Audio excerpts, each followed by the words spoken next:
rakkoon koo farankaadha. Farankaan rakkadha. Otoo farankaa argattanii Oon farankaa argadhe shunkurtaan nan bitadha. Bitan taa'ee gurguradha.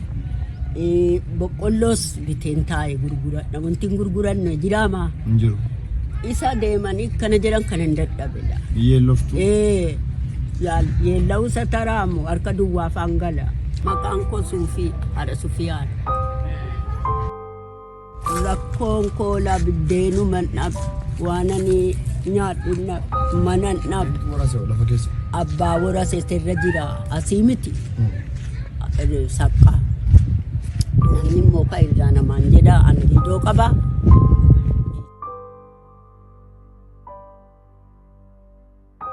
Karaarra maal hojjetu asii? Biddee la faranku manaaf darbatu jedheen ta'a. Karaa kanarra moo? Karuma.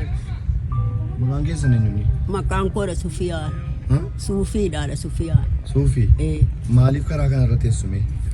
Rakkadheen taa'e waan fuddee nyaadhu hin qabu, waan hin uffadhee buluu hin qabu, mana tokko waan an keessa taa'u hin qabu, maali gaalamuu maaltu jira? Ijoolleen qabdanuu? Hin qabu. Meemee rakkoo keessan guutummaa guutuutti madhaame. Rakkoon koolaa biddeenu mandhab waan ani nyaadhu mana dhab. Ammoo yoo mana dhabes immoo biddeenuma kana wantan bitadhee nyaadhuun hin jiru. Rakkadheetu man dhufeedha karaa daariittee nyaan birriija tokko 5 abbaan qabu 10 naa darbata. Siirumaan naqee daabboo wayii bitadhu biddeena xaafitaa bitadhu siirumaan galee jara bira immoo geessee taa'e nyaadha. Namni viidiyoo kana ilaalu isin gargaaruu danda'a waan ta'eef mee rakkoo keessan utuu maal isinii godhamee barbaaddu mee rakkoo keessan kana keessaa bahuuf utuu maal isinii godhamee barbaaddu? Rakkoon koo farankaadha. Farankaan rakkadha. Otoo farankaa argattanii Oon farankaa argadhe shunkurtaan nan bitadha. Bitan taa'ee gurguradha. Boqqolloos biteen taa'ee gurguradha. Wanti hin gurguranne jiraamaa? hin jiru. Isa deemanii kana jedhan kan hin dadhabedha. Yeelloftu. Yeella'uusa taraamu harka duwwaa afaan gala. Harka duwwaa? Harka duwwaa afaan galaa deebi'ee. Wallaahi. Akkana jechuu dadhabe. Beeloftaniituma karaatti baatanii? Ilmoon qabdanuu? Hin jirtu. Ilmoon qabdan? Hin qabu. Lama daheera.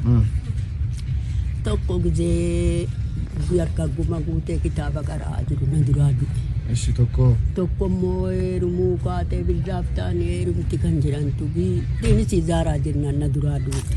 Lachuus jedhama? Lamuu dhuman heerumuun jedhe. Da'u lamuu dhuma jedhe. Duwwuman ta'a. Jiruun keessan durii maal fakkaata? Dur jiruummoo. Jiruun koo duriin naani waa qabu waa qabeenya kana badaan qabu baan mana ganamumaan narraa du'an. Narraa du'an allamuu kamiinuu dhiisee ijoollettiin hidduuteetti dhiisee deemeera.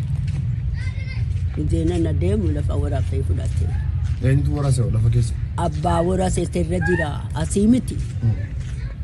Saqqaa. Namni immoo kan irraa namaan jedha ani hidoo qaba. Dhiiseetu mana deemaa ilmoo koo siikamanuu nan jiraadha.